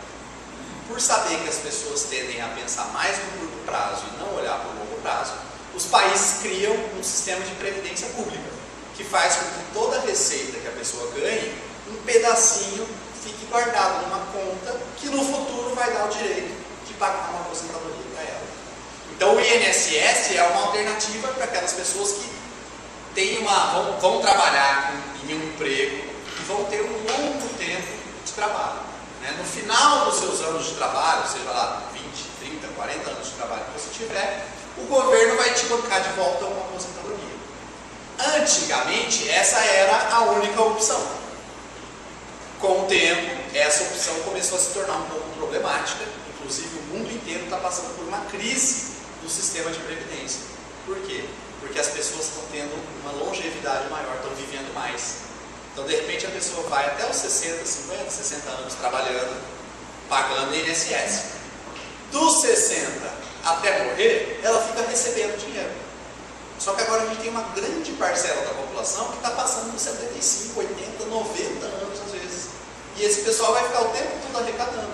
E não tem tanta gente assim que está entrando na vida de trabalho, trabalhando para bancar esse povo todo. Então existe uma crise muito grande. E para isso os bancos criaram uma alternativa, que eu corrijo intencionalmente, que são os fundos de previdência privada. Então ele também é previdência, porque você também vai planejar para o futuro, mas ele é um dinheiro que é seu, vai ficar de sua titularidade. Por isso também, porque eles aumentaram o tempo de graça de contribuição. Exatamente. E esses aumentos que vocês têm visto no tempo de contribuição, essa definição do teto que houve agora, né, que reduziu bastante o valor máximo que você pode receber de previdência, é para tentar remediar essa crise. É um fator de redução. Pensa, você já está nos 65, está um fator. Vai receber menos na hora de receber. Então são várias estratégias que os governos, isso é mundial, tá, gente, não é só Brasil, estão tentando para solucionar esse problema, porque a conta não fecha. Você acaba tendo que pegar dinheiro de outras fontes de receita, aí os nossos impostos e preços que são no Brasil, para pagar a conta do INSS, que vai ficando massa. Você deve ter ouvido o rombo da Previdência, não vai pagar e tudo mais. Então as pessoas preocupadas com isso, preocupadas em saber se de repente não vai quebrar esse negócio do INSS, começaram a buscar outras opções, que é a Previdência privada. Essa sim, você vai pagar um valor mensal, fixo, né? Que valor é esse? Depende. Depende quanto você pode pagar, depende quanto tempo você ainda pretende trabalhar. O banco vai recolhendo esse seu dinheiro, guardando no fundo, ele te manda um extrato todo mês, e você fala para o banco, olha, quando eu fizer 60 anos, diga, eu quero trabalhar até os 60, quando eu fizer 60 anos, eu vou ter uma renda de tantos reais, tantos mil reais. O banco vai fazer essa conta para você. Existem várias modalidades de previdência, tá, gente? Existem duas, que é o PGBL e o VGBL. Você pode fazer uma previdência progressiva ou regressiva. São muitas opções e muitos detalhes. Aí é melhor conversar com o gerente sobre qual vai ser o mais adequado para você. Mas a previdência privada não corre juros, né? Oi? Não corre juros, é só uma privada mesmo. É fixo. Não, ele tem rendimento, sim. Na verdade, o quanto você vai ganhar no final vai ser de acordo com quanto você investir e quanto o seu dinheiro render. Inclusive, quando você for conversar com o gerente da previdência privada, ele vai te falar: ah, você quer que eu faça uma carteira mais agressiva ou uma carteira mais moderada? O que é isso?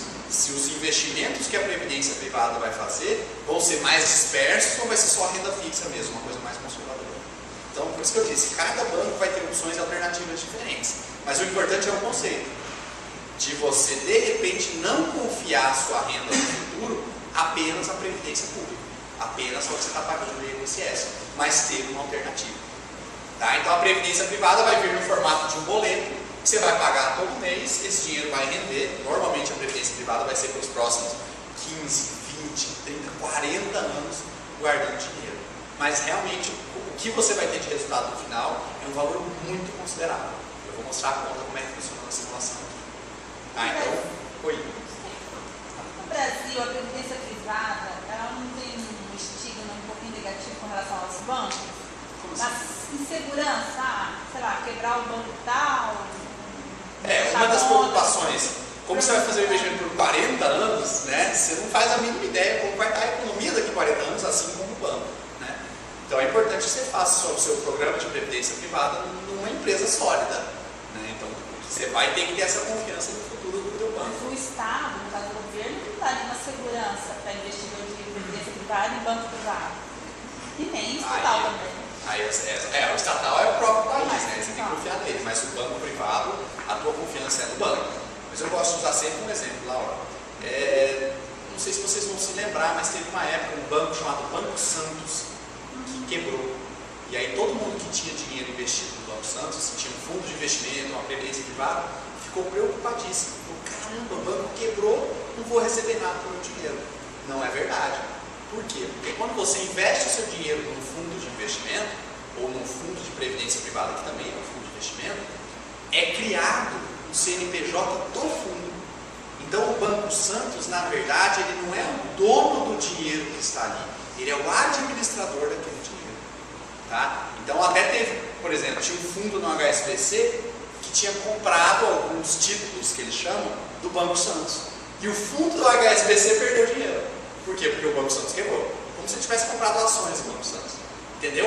Mas então não é necessariamente o banco quebrar, você está enrolado. Não é isso não. Por quê? Porque é criada uma entidade chamada fundo. O único risco que você corre é É o banco que está administrando fazer más escolhas. De repente aplicar uma coisa que não vai trazer resultado, etc. Mas não necessariamente a integridade do banco. Tá?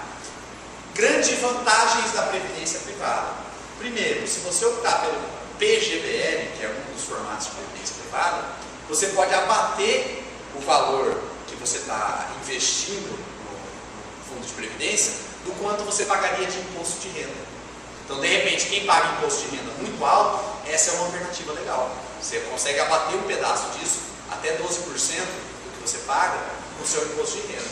Essa é uma alternativa bacana do fundo de previdência privada. Outra coisa é que ele é uma espécie de poupança forçada. O seu gerente vai te emitir um boleto todo mês com dado de investimento, não pode atrasar nem nada.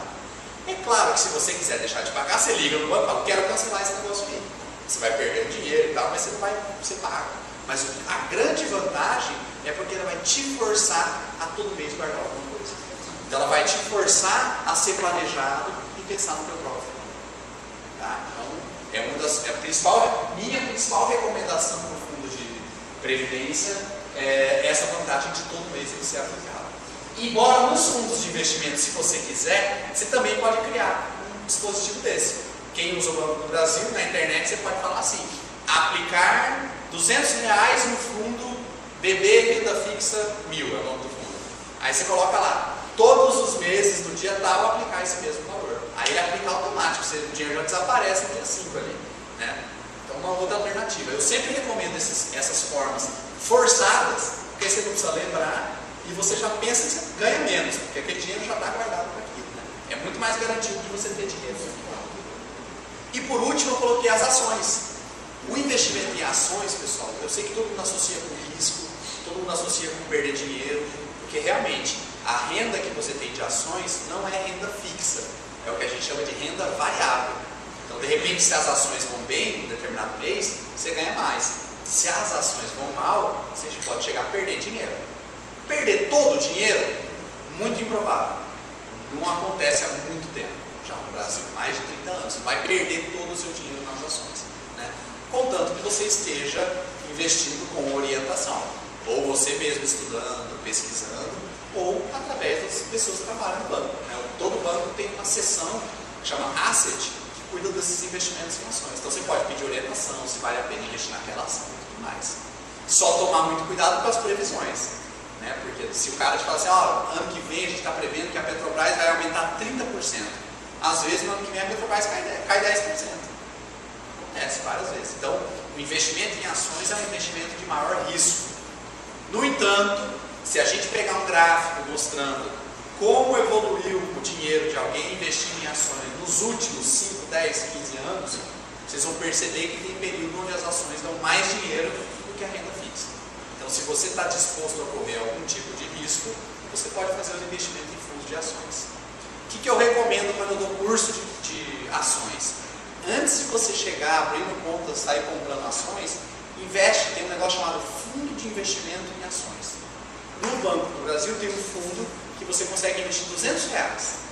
O que eu recomendo? Quer mexer com ações, está querendo descobrir como é esse mercado? Pega R$200, que seja um dinheiro que você não vai depender dele, e aplica nesse fundo. E começa a acompanhar. Aí começa a ver no jornal todo dia como é que está vindo as ações, aí você dá uma olhada no teu saldo, como é que ele foi. Aí você vai ver, legal, de repente um mês você está com... você colocou R$200 lá, e a bolsa subiu 5%. Aí naquele mês, os seus R$200 já viram R$210. Putz, legal, bacana, subiu rápido. Aí no outro mês a bolsa cai 10%. Aí já vira 190, sei lá. Então, é um jeito de você acompanhar, é um jeito de segurar as emoções, né? Tem que tomar cuidado para não encarar, de repente, o investimento em ações como um jogo, né? Aquele negócio que você coloca o dinheiro lá e cruza os dedos. Não. Ações tem que ser investimento. Se quiser jogar, você vai para a Mega Sena, essas coisas é jogo. Né? Ações tem que ser encaradas como investimento. Então sempre começar pequeno. Nunca ir naquela, não, eu vou pegar aqui uns R$10 mil que eu não vou precisar. Você não está precisando de R$10 mil, você está bem, né? Não precisava nem estar aqui no curso. Então assim, sempre começa pequeno, sente, sentiu que está legal, bacana, coloca um pouquinho mais, mas nunca entrar de cabeça nesse investimento. Agora, o que eu vou falar, vocês com certeza nos próximos 20, 30 anos, em algum momento, vão investir em ações. Eu falo isso porque no Brasil hoje, mais ou menos 30% dos investidores são pessoas físicas, são pessoas como nós. Né? O resto são as empresas, são os bancos e tudo mais. Nos Estados Unidos, esse número é 70%. 70% dos investidores são pessoas físicas. Mais de metade dos americanos investem o seu dinheiro na Bolsa de Valores. Tá? E lá tem empresas que têm mais de 100 anos que estão na Bolsa de Valores. Então já tem histórico, tal, são empresas que são confiáveis. Aqui no Brasil, todo mundo fala, quando você fala em ações, da Petrobras e a Vale do Rio Doce. São as duas empresas que são mais confiáveis na Bolsa. Né? Você pode investir o seu dinheiro nelas com uma mais segurança de resultado. Obviamente elas não vão pagar tão bem quanto, de repente, uma empresa nova que surgiu e aí é mais arriscado. E a chance de ganhar é sempre a mesma chance de perder. Então tem que tomar muito cuidado com isso também. Tá? Então ações surgiram assim. Conheçam esse mercado, comecem devagarzinho. Mas é uma opção que vocês vão invariavelmente cair nela. Porque o potencial de resultado de longo prazo é muito legal. Aqui é aquela conta que eu falei para vocês. Desde 1994, está aqui, até 2010, está aqui, tá? Bem atualizado nesse gráfico. Pessoal, o que é essa linha reta, meio regular aqui? O que vocês arriscam que é isso aí? Não, está escrito Selic ali, mas que diabo é isso? Que tipo de investimento é esse aí? Dos que eu falei no slide anterior. Consegue perceber que ele é bem regular? Como se ele desse praticamente sempre a mesma coisa todo mês? Como é que chama esse investimento? Renda fixa. Tá? Essa linha aqui é como se você tivesse em 1994 investido 10 mil reais, digamos se tivesse, e R$1.000 por mês investido nesse mesmo fundo. É um super investimento. Tá? Então, guardar R$1.000 por mês é um super desafio. Mas de 1994 até 2010 são 16 anos. Olha quanto que você teria guardado se você tivesse feito isso. Consegue ver esse número aí?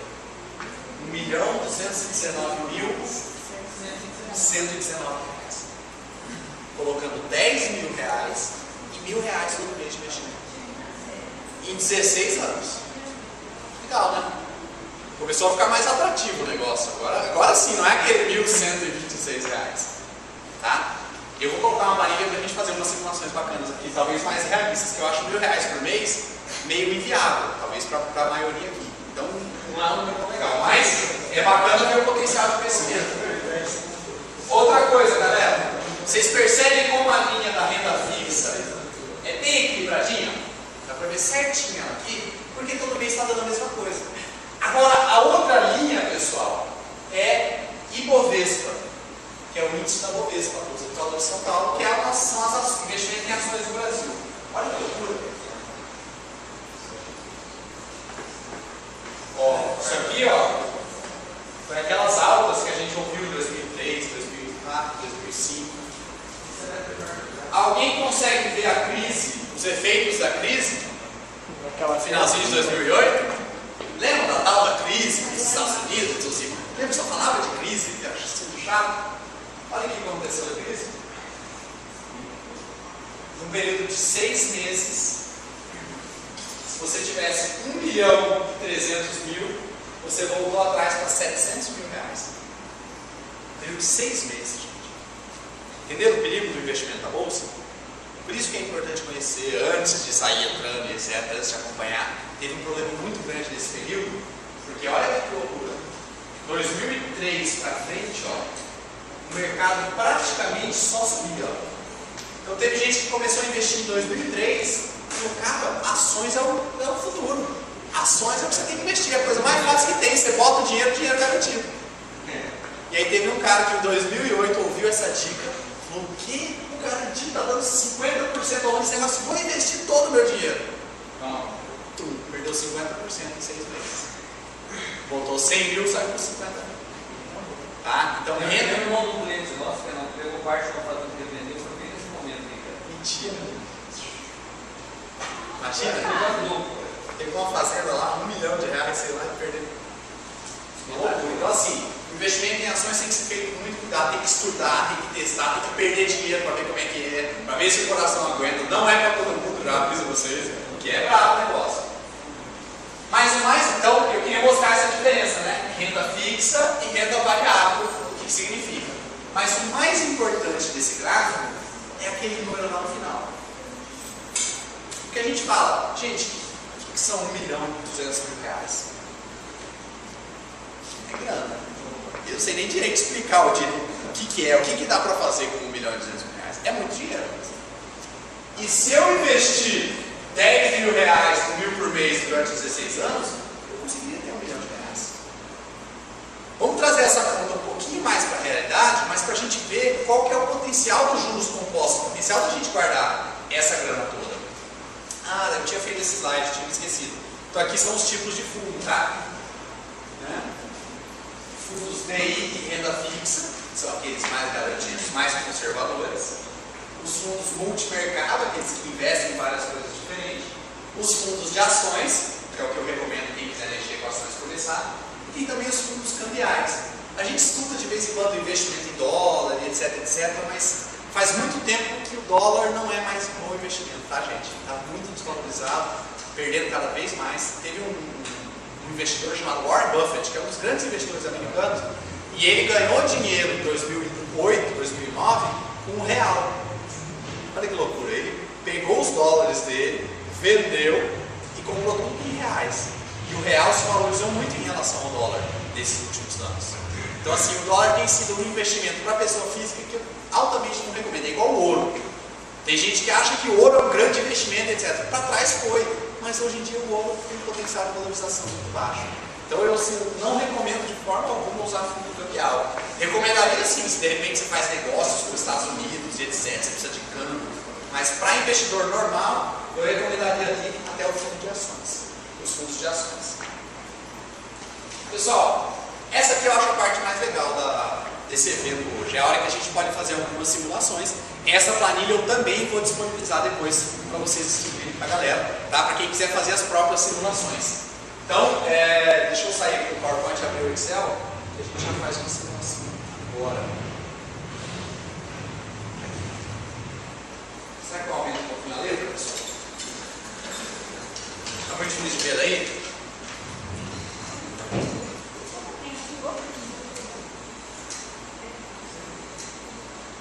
Vou colocar essa simulação de grana que eu vou usar dessa aqui. Tá? Então, quando vocês pegarem essa planilha, de novo, né? Como agora está todo mundo aí do lado, olhando e tal, deixa eu fazer essa simulação sozinho, sem preocupação. Como você vai ter a planilha na mão, você pode ficar testando com números para ver quanto você pode guardar e tal. Mas mexam somente onde está amarelo na planilha, porque o resto é um mundaréu de fórmula que está sendo usado aqui. Tá? Eu já vou explicar o que é isso aqui. Então lembra o exemplo que a gente olhou agora há pouco? Era como se o cara tivesse 10 mil reais e como se ele tivesse, então investimento inicial 10 mil reais e investimento mensal de R$1.000. Aqui. Eu deixei como padrão, também em amarelo aqui, juros no ano de 10%. Por quê? Porque hoje em dia, para a realidade do Brasil, para a gente fazer uma projeção de longo prazo, acho o número ideal para a gente utilizar. Às vezes, hoje em dia, está até ganhando um pouquinho mais que isso. Mas uso 10% porque no futuro a tendência dos juros é abaixar um pouco mais. Tá? Então, vou manter o 10% aqui. Pessoal, se eu tivesse investido 10 mil reais com R$1.000 por mês, no final do primeiro ano, eu teria R$23.540. Na verdade, 10 mil reais por mês, mais 12 meses de R$1.000, daria 22 mil, certo? 1.000 por mês vezes 12, 12 mil, mais 10, 22 mil, que está nessa coluna aqui, ó, conta linear. Mas como foi 23.540, significa que o meu dinheiro ganho sem esforço foi R$1.540. E se eu quiser pegar esse dinheiro que foi ganho sem esforço e dividir por mês, é como se eu tivesse ganhado R$187,72 por mês. Tá bom, vamos para o segundo ano, na mesma conta. Eu fui para R$38.000. Se fosse só guardando dinheiro no colchão, sem juros, seria 34 mil. Ou seja, sem esforço, eu ganhei R$ 4.435 por mês, o equivalente a R$ 300. Olha que legal, se eu tiver 38 mil em dinheiro no banco, é equivalente a ganhar quase como um salário de R$ 300. Aí, vamos para o terceiro ano, 54 mil, para o quarto ano, 72 mil, para o quinto ano, 92 mil, para o sexto ano eu tenho 114 mil reais. Olha que maravilha. 100 mil reais, o que é isso de grana, imagina? Então, assim, num período de 6 anos, investindo R$1.000 por mês, você chega a ganhar 32 mil reais sem esforço, com dinheiro trabalhando para você. É o equivalente a 912, quase R$1.000 por mês, se você tiver 100 mil reais. Né? E olha só, se for 7 anos, 8 anos, 9, em 10 anos, pessoal, você junta 225 mil reais. E eu falei para vocês que em 16 anos dá 1 milhão, né? Parece que 200 mil está longe de 1 milhão, mas eu tenho